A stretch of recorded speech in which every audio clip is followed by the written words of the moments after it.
اعوذ باللہ من الشیطان الرجیم بسم اللہ الرحمن الرحیم الحمدللہ رب العالمین۔ ناظرین خوش آمدید کہتے ہیں کہ آپ نے ایک مرتبہ پھر نور ولایہ ٹی وی کو جوائن کیا، اور آپ کے علم میں ہے کہ نور ولایہ ٹی وی ماہ محرم کی مناسبت سے مختلف موضوعات پر آپ کے سامنے حاضر ہو رہا ہے۔ نہضت عاشوراء، قیام کربلا، امام حسین علیہ السلام کی سیرت، اصحاب امام حسین علیہ السلام کی خصوصیات اور اس قسم کے مختلف موضوعات جس پر گفتگو ہو چکی ہے۔ عاشوراء کے اندر بہت سارے پہلو پائے جاتے ہیں کہ جس کو ڈسکس ہونا بہت ضروری ہے، لیکن وقت کی کمی کی وجہ سے تمام پہلوؤں پر روشنی ڈالنا ممکن نہیں رہتا۔ آج ایک اہم پہلو کو ہم آپ کی خدمت میں لے کر حاضر ہوئے ہیں کہ عاشوراء نے کس طریقے سے کردار ادا کیا دینی مفاہیم کے احیاء میں، کہ اس کے اندر بہت سارے اہم پہلو موجود ہیں جس پر گفتگو کرنا بہت ضروری ہے، اور اس موضوع پر گفتگو کرنے کے لیے ہم نے دعوت دی ہے جناب مولانا غلام جعفر صاحب کو، کہ خوش آمدید کہتے ہیں اور شکر گزار ہیں کہ آپ تشریف لے کر آئے اور اس اہم موضوع پر گفتگو فرمائیں گے۔ انتہائی اہم موضوع ہے جس پر گفتگو کرنے جا رہے ہیں، اہم پہلو ہے جس پر گفتگو بہت کم ہوئی ہے۔ پہلا سوال میں آپ سے اس طریقے سے پوچھنا چاہوں گا کہ یہ جو کہا جاتا ہے کہ دینی مفاہیم یا دینی مطالب یا دینی جو ہے وہ مطالب کو عاشوراء نے احیاء کیا ہے، تو کیا مطلب ہے احیاء کرنا اور دینی مطالب کو احیاء کیا ہے؟ اعوذ باللہ من الشیطان الرجیم بسم اللہ الرحمن الرحیم الحمد للہ والصلاۃ علی اہلہا۔ میں سب سے پہلے آپ کا اور پوری نور الولایہ ٹیم کا شکریہ ادا کرنا چاہوں گا کہ جنہوں نے یہ موقع فراہم کیا کہ میں ناظرین کے سامنے اس حوالے سے گفتگو کر پاؤں۔ تو سب سے پہلے جو کہ آپ نے سوال پوچھا ہے کہ یہ مفاہیم دینی یا دینی مفاہیم کے احیاء کا کیا مطلب ہے، اور عاشوراء نے اس احیاء کے اندر جو کردار ادا کیا ہے اس کا کیا مطلب ہے۔ تو دیکھیں، جب تک پیغمبر اسلام زندہ تھے تو پیغمبر اسلام نے، چونکہ وہ اسلام کو لے کر آئے تھے، اور اسلام ایک ایسی چیز ہے، ایسا دین ہے کہ جو تمام بشریت کے لیے آیا تھا اور دین ہدایت بن کر آیا تھا۔ تو اس دین ہدایت کے اندر جو ہے بہت ساری قدریں تھیں، بہت سارے مفاہیم تھے، وہ دینی مفاہیم تھے، اسلامی مفاہیم اور اسلامی اقدار تھیں جن کو پیغمبر اسلام نے بیان کیا تھا۔ جب تک پیغمبر اسلام زندہ تھے تو ظاہر ہے وہ قدریں اور وہ اقدار اور وہ دینی مفاہیم جو ہے وہ اپنے عروج پر پہنچے ہوئے تھے، لیکن جیسے ہی پیغمبر اسلام کی رحلت ہوتی ہے تو اس کے بعد در واقع اللہ تعالیٰ کی طرف سے جو نظام آیا تھا، جس کا پیغمبر اسلام نے اعلان کر دیا تھا، وہ نظام نبوت کے بعد مکتب تشیع کے مطابق مختلف ادلہ اور دلیلوں کی بنیاد پر وہ نظام امامت ہے جو بشریت کی ہدایت کے لیے آیا ہے۔ اگر وہی نظام امامت جو ہے وہ نظام نبوت کے بعد باقی رہتا تو یقیناً وہ قدریں جو ہیں وہ بھی باقی رہتی ہیں، وہ بھی اپنے اندر جو ہے وہ ایک روح رکھتی ہیں۔ لیکن جیسے ہی پیغمبر اسلام کی رحلت ہوتی ہے تو افسوس کے ساتھ کہنا پڑتا ہے کہ اس نظام امامت کو لوگوں نے قبول نہ کیا، اور اس کے مقابل میں ایک اور نظام جو ہے وہ متعارف کروایا، جس نظام کا نام نظام خلافت ہے، اور ایک جگہ پہ اکٹھے ہو کر ایک خلیفہ کا انتخاب کیا گیا اور نظام خلافت جو ہے وہ لوگوں کو متعارف کروایا گیا۔ تو جیسے ہی ظاہر سی بات ہے، جب آپ اللہ کے نظام کے مقابلے میں اپنا نظام لائیں گے تو اس کے اندر جو ہے وہ اقدار اور وہ اسلامی اور دینی مفاہیم جو ہیں وہ باقی نہیں رہیں گے، یا ان کے اندر انحراف آ جائے گا، یا اصلاً وہ ناپید ہو جائیں گے۔ تو جیسے جیسے یہ نظام خلافت جو ہے وہ چلتا رہا، ظاہر سی بات ہے جب جتنا وہ دور تشریع سے اور دور عصر پیغمبر کے نزدیک تھا، اس حد تک کافی حد تک جو ہے وہ اسلامی اقدار بھی باقی تھی، لیکن جس طریقے سے وہ جتنا جو ہے وہ نظام جو ہے وہ نظام خلافت جو ہے وہ دور ہوتا چلا گیا نظام نبوت سے اور رحلت پیغمبر سے، تو اسی طریقے سے ان اسلامی اقدار کے اندر بھی انحراف آتا چلا گیا، اور یا بعض جو اقدار ہیں وہ ختم ہو گئی۔ تو اب ضرورت تھی کہ امام حسین علیہ السلام جیسی شخصیت جو ہے وہ، جو کہ در واقع جو ہے ایک نظام امامت کا ایک حصہ ہیں، اس نظام کا ایک حصہ ہیں، تو حق تھا کہ وہ آتے اور آ کر ان اسلامی اقدار کو اور ان دینی مفاہیم کو زندہ کرتے، ان کو روح بخشتے۔ تو یہی ہوا کہ جب عاشورہ برپا ہوتی ہے تو اس عاشورہ برپا کرنے کا مقصد یہی ہے کہ وہ اسلامی اقدار اور وہ دینی مفاہیم جو ختم ہو چکے ہیں یا ان کے اندر انحراف آ چکا ہے، تو امام حسین علیہ السلام نے اپنی قربانی کا نذرانہ پیش کر کے یہ بتایا کہ وہ دینی اقدار جو ہیں وہ اسلامی اقدار یہ تھیں، نہ کہ جن کے اندر انحراف ہو چکا ہے یا ختم ہو چکی ہے۔ وہ اقدار کے جو امام حسین علیہ السلام نے قیام کے ساتھ زندہ کی ہیں، ان بعض کی طرف آپ اشارہ کرنا چاہیں گے؟ جی، جیسے کہ دیکھیں ایک بہت ہی اسلامی قدر جو ہے وہ ہے امر بالمعروف اور نہی عن المنکر کی تلقین کرنا۔ یہ ایک بہت بڑی اسلامی قدر ہے، ہر معاشرے کے اندر یہ ضروری ہے، اور دین اسلام نے اس کی بہت زیادہ تاکید کی ہے۔ تو امام حسین علیہ السلام نے اس قدر کو آ کر زندہ کیا۔ اسی طریقے سے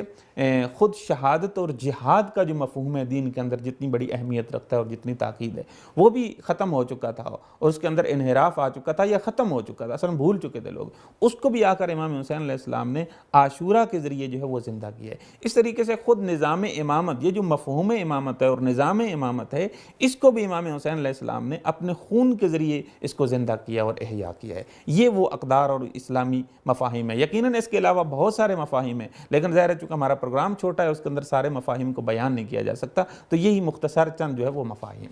ہیں۔ جی، میں جس ترتیب سے آپ نے بیان کیا اقدار کو کہ ان کو عاشورہ نے احیا کیا ہے،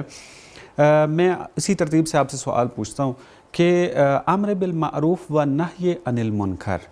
اس کو عاشورہ نے اور امام حسین علیہ السلام کے قیام نے کس طریقے سے احیا کیا اس کو، اور اس کی اہمیت کیا تھی؟ دیکھیں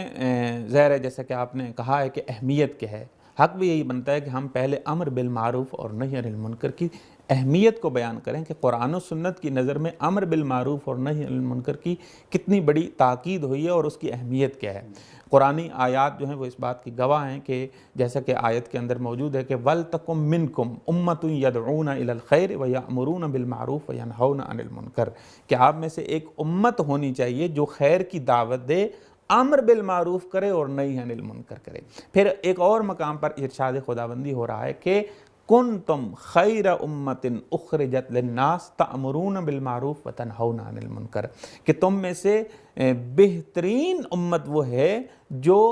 تأمرون بالمعروف، معروف کی امر کرتے ہیں اور نیکی کا حکم دیتے ہیں اور برائی سے منع کرتے ہیں، نہی عن المنکر کرتے ہیں۔ تو یہ خود جو ہے دین کے اندر جو ہے اور قرآن کے اندر امر بالمعروف اور نہی عن المنکر کی تاکید اور اہمیت ہے، کہ اتنی بڑی اہمیت ہے کہ جو امت امر بالمعروف اور نہی عن المنکر کرتی ہے وہ خیر امت ہے، بہترین امت ہے قرآن کی نگاہ میں۔ دیکھیں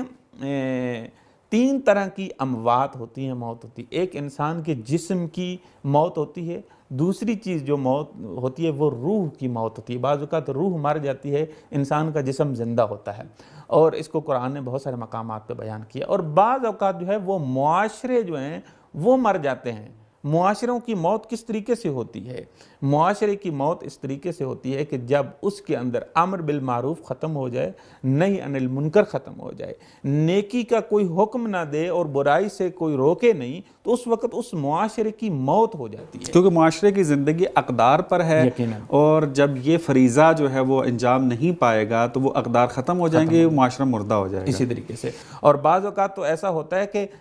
معاشرے اس طریقے سے بدل جاتے ہیں کہ معروف منکر بن جاتا ہے اور منکر جو ہے وہ معروف بن جاتا ہے۔ اور آپ دیکھ لیں کہ جیسا کہ ہم نے عرض کیا ہے کہ نظام نبوت کے بعد، یعنی پیغمبر اسلام کی رحلت کے بعد جو ہے جب دوسرا نظام آتا ہے تو اس کے اندر آہستہ آہستہ جو ہے یہ امر بالمعروف اور نہی عن المنکر جو ہے وہ ختم ہوتا چلا جاتا ہے۔ آپ دیکھ لیں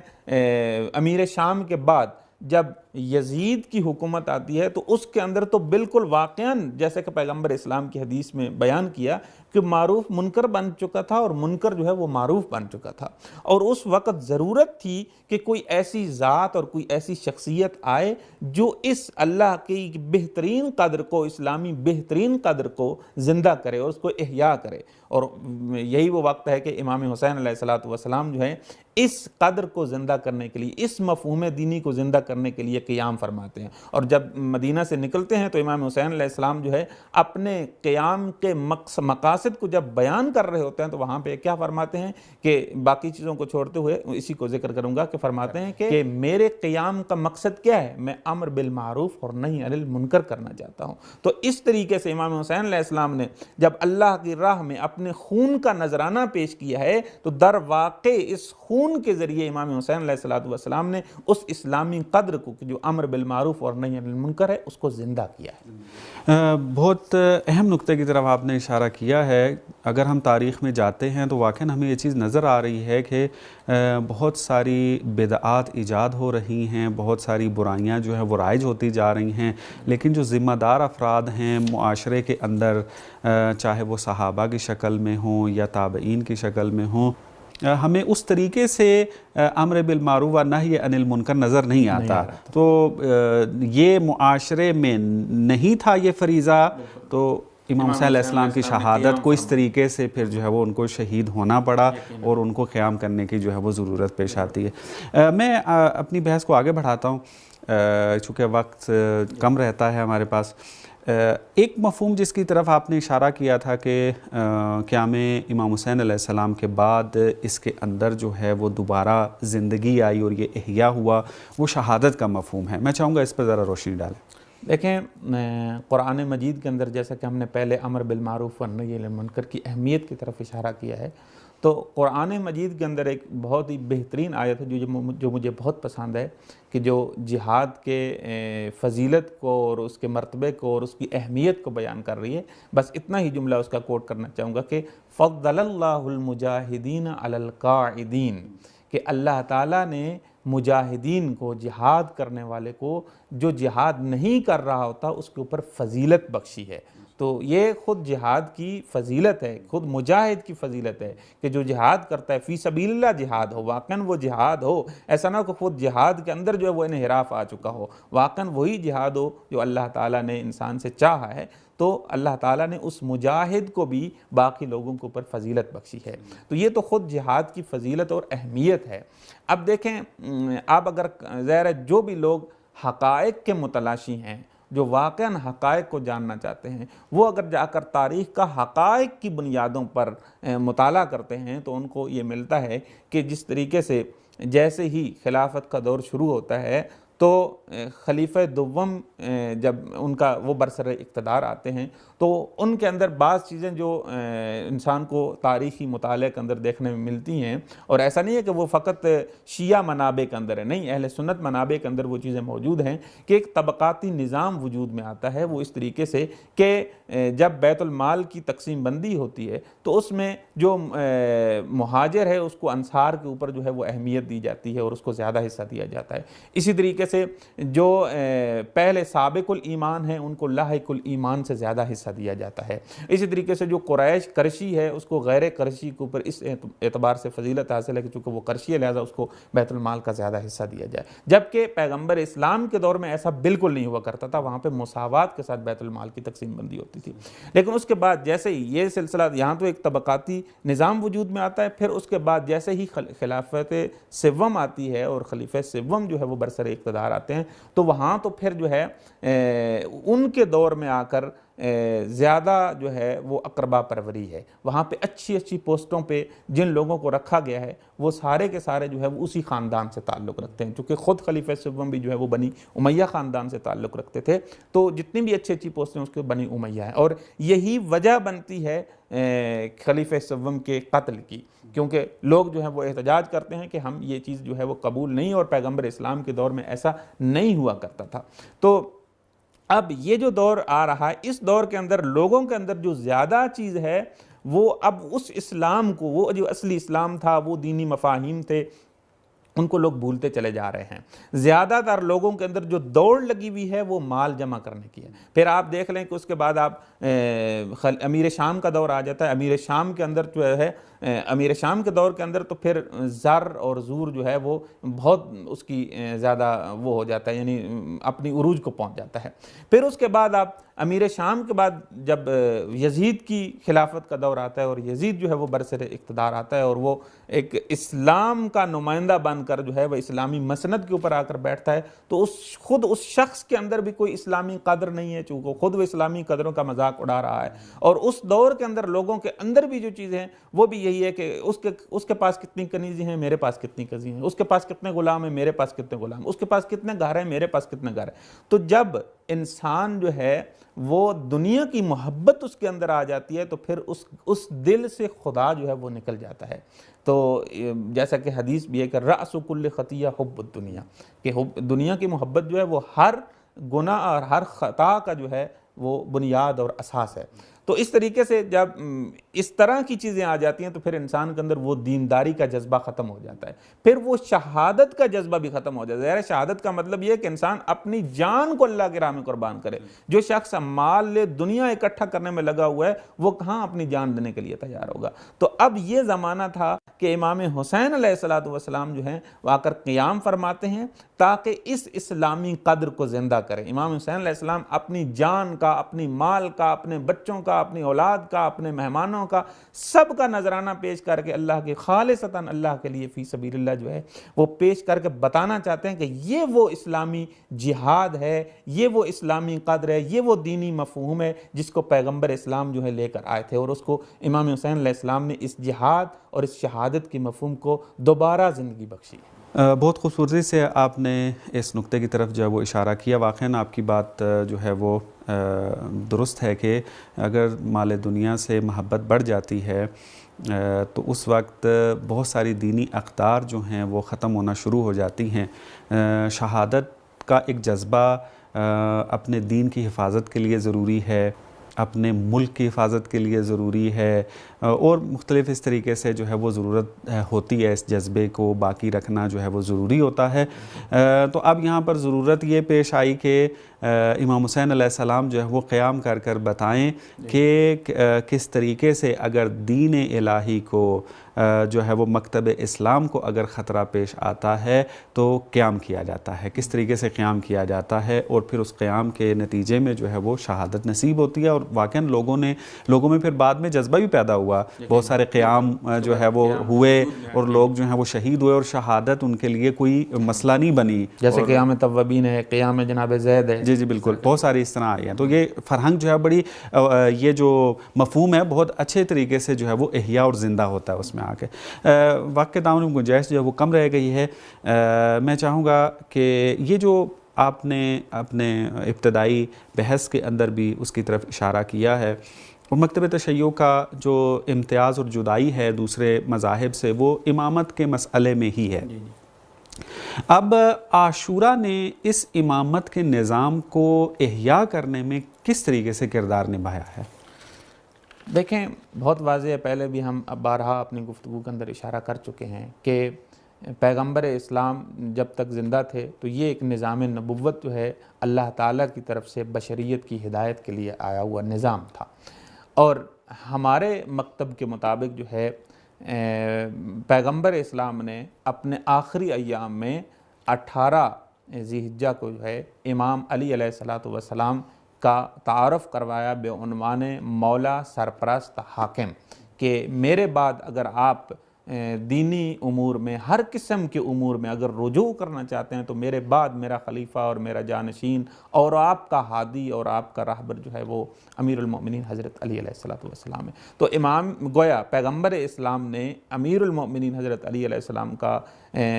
غدیر والے دن ہاتھ بلند کر کے بتا دیا تھا کہ اس نظام نبوت کے بعد جو نظام ہے انسانی ہدایت کے لیے اور بشریت کی ہدایت کے لیے وہ نظام امامت ہے۔ تو یہ ہمارے ہاں تو بالکل مسلم اور واضح بات ہے، لیکن ان کے ہاں یہ چیز ثابت نہیں ہے۔ وہ کہتے ہیں کہ پیغمبر اسلام جو ہے بغیر خلیفہ کی تعیین کیے جو ہے وہ دنیا سے رخصت ہو گئے، اور جب امت جو ہے یہ دیکھ رہی ہے، اہل سنت کی بات کر رہا ہوں کہ ان کے نظریے کو پیش کر رہا ہوں، جب انہوں نے یہ دیکھا کہ اب پیغمبر اسلام سے دنیا سے رخصت ہو گئے، اب جو ہے خلیفہ اور جانشین پیغمبر کی ضرورت ہے، تو انہوں نے جا کر سقیفہ بنی سعدہ میں ایک شخص کو جو ہے وہ خلیفہ کے طور پر منتخب کر لیا اور انتخاب کر لیا۔ تو یہ پھر جب انتخاب کیا تو یہ ایک نظام خلافت، یعنی نظام نبوت کے بعد نظام خلافت جو ہے وہ سلسلہ اس کا شروع ہو گیا۔ تو یہ سلسلہ جو ہے جب شروع ہوتا ہے تو اس کے اندر جیسے کہ ہم نے پہلے بیان کی ہے کہ آہستہ آہستہ وہ دینی اقدار جو ہے وہ ختم ہوتی چلی جا رہی، وہ دینی مفاہیم جو ہیں وہ ناپید ہوتے چلے جا رہے تھے، یا ان کے اندر جو ہے وہ آہستہ آہستہ انحراف آ رہا تھا، کیونکہ ظاہر سی بات ہے جب ہم جو ہے اللہ کے دیے ہوئے نظام کو قبول نہیں کریں گے، اس کے مقابلے میں ایک دوسرا نظام جو ہے وہ متعارف کروائیں گے، تو اس کا نتیجہ جو ہے وہ یہی ہوگا۔ اور پھر اس کے بعد جب جیسے ہی خلیفہ دوم کا دور آتا ہے تو اس دور میں، بلکہ خلیفہ اول کے دور میں ہی شام کی حکومت جو ہے وہ معاویہ کو دی جاتی ہے، اور یہ شخص جو ہے برسر اقتدار آ جاتا ہے اور اس کو گورنر بنایا جاتا ہے۔ پھر اس کے بعد جیسے ہی خلیفہ دوم کا وقت آتا ہے تو اسی طریقے سے ان کو اس مقام پہ برقرار رکھا جاتا ہے معاویہ کو، اور بلکہ اس کے تھوڑی بہت حکومت کے اندر جو ہے وہ اضافہ کر دیا جاتا ہے، اختیارات میں اضافہ کر دیا جاتا ہے۔ حالانکہ اس دور میں بھی جیسا کہ اہل سنت کے ہاں تو خلیفہ دوم کے بہت سارے عدالت کے واقعات جو وہ مشہور ہیں، لیکن اس دور میں بھی کچھ لوگ آ کر خلیفہ دوم کے سامنے جو ہے وہ معاویہ کی شکایت کیا کرتے تھے کہ یہ شخص جو ہے وہ عدالت سے کام نہیں لے رہا اور اس کو وہاں پہ نہیں ہونا چاہیے، لیکن خلیفہ دوم جو ہے وہ ایک نہیں سنتے تھے لوگوں کی، اور کوئی اس طرح کا انہوں نے اقدام نہیں کیا کہ معاویہ کو وہاں سے ہٹایا جائے۔ اور پھر ظاہر یہ آہستہ آہستہ زمینہ فراہم ہو رہا ہے کس کا، بنو امیہ کی حکومت تو گویا آ چکی ہے۔ پھر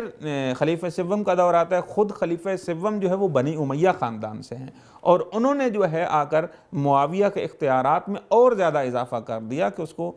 بہت زیادہ جو ہے حکومت کا ایریا جو ہے وہ دے دیا، اور حکومت کا ایریا جو ہے جغرافیائی اعتبار سے بھی بڑھ گیا، تو اس طرح سے اختیارات بھی معاویہ کے بڑھ گئے، اور جیسے جیسے اس کے اختیارات بڑھتے چلے گئے تو اس نے اپنے اختیارات سے بھرپور استفادہ کیا، اور بھرپور استفادہ کرنے کا نتیجہ یہ ہوا کہ آپ دیکھیں کہ معاویہ آ کر جو ہے یزید جیسے شخص کو، جو فاسق بھی ہے، فاجر بھی ہے، شارب الخمر بھی ہے، وہ شخص جو ہے وہ جو شراب پیتا ہے، وہ کہتا ہے مسند خلافت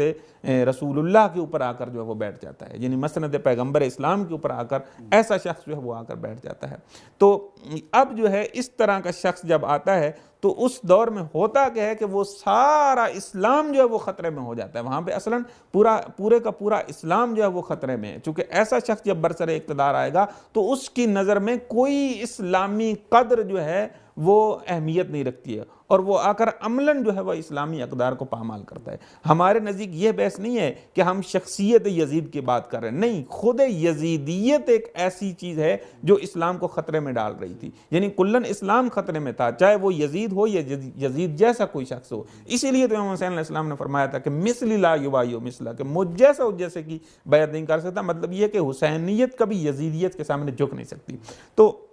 یہاں پہ ضرورت تھی کہ امام حسین علیہ السلام جو ہے اس کے خلاف قیام کرے۔ اب امام حسین علیہ السلام جو ہے وہ قیام کر رہے ہیں، تو کیا مطلب ہے امام حسین علیہ السلام کے قیام کرنے کا؟ قیام کرنے کا بالکل واضح ایک مطلب یہ بھی ہے کہ آپ لوگوں نے جو نظام نبوت کے بعد نظام خلافت متعارف کروایا تھا، چونکہ یہ الہی خلافت نہیں تھی، یہ الہی عہدہ نہیں تھا، آپ کا بنایا ہوا، لوگوں کا بنایا عہدہ تھا، تو اس کا نتیجہ آپ دیکھ لیں کہ آج یزید جیسا شخص جو ہے وہ برسر اقتدار آ گیا ہے۔ تو اس وقت امام حسین علیہ السلام نے قیام کر کے یہ لوگوں کو یہ میسج اور یہ پیغام دیا کہ دیکھیں، اگر نظام نبوت کے بعد فوراً یہ لوگ نظام امامت کو قبول کر لیتے تو آج یہ نوبت نہ پہنچتی۔ آج دیکھیں مجھے خون کا نذرانہ پیش کرنا پڑ رہا ہے تاکہ یہ بتلاؤں کہ چونکہ یہاں پہ امامت کے دلائل، امامت کے براہین یہ کام نہیں کر رہے، یہ سننے کے لیے، یہ استدلال سننے کے لیے یہ لوگ تیار نہیں ہیں۔ یہاں پہ ضرورت ہے کہ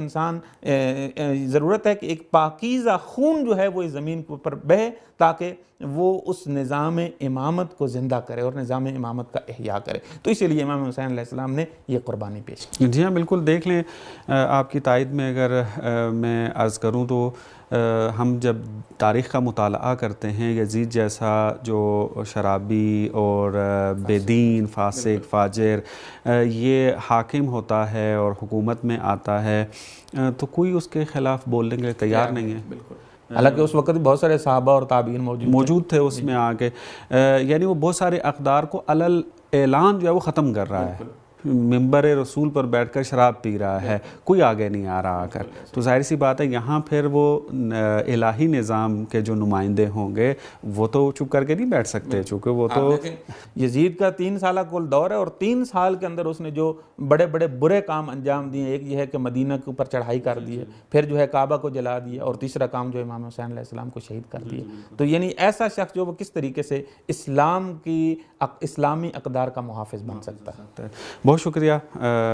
باتیں تو بہت ہیں کرنے کی اس موضوع کے اوپر کہ انشاءاللہ خدا نے اگر توفیق دی دوبارہ آپ کی خدمت میں حاضر ہوں گے. ناظرین، جیسا کہ آپ نے دیکھا کہ ایک انتہائی اہم موضوع ہے یہ، اس پر زیادہ سے زیادہ گفتگو ہونا ضروری ہے. مختصر وقت میں جتنا بیان کر سکتے تھے اتنا گفتگو ہوئی آپ کے سامنے. یہ پروگرام آپ کے لیے ایک راستہ کھول سکتا ہے کہ آپ اس موضوع میں کس طریقے سے مطالعہ کر سکتے ہیں، تحقیق کر سکتے ہیں، کہ انشاءاللہ دعاگو ہیں خداوند متعال سے کہ خداوند متعال ہمیں عاشورہ اور کربلا کو جس طریقے سے اس کو سمجھنے کا حق ہے اس طریقے سے سمجھنے کی توفیق نصیب فرمائے. انشاءاللہ نئے موضوع کے ساتھ، نئی شخصیت کے ساتھ آپ کی خدمت میں حاضر ہوں گے. تب تک کے لیے اجازت دیجیے. والسلام علیکم ورحمۃ اللہ وبرکاتہ.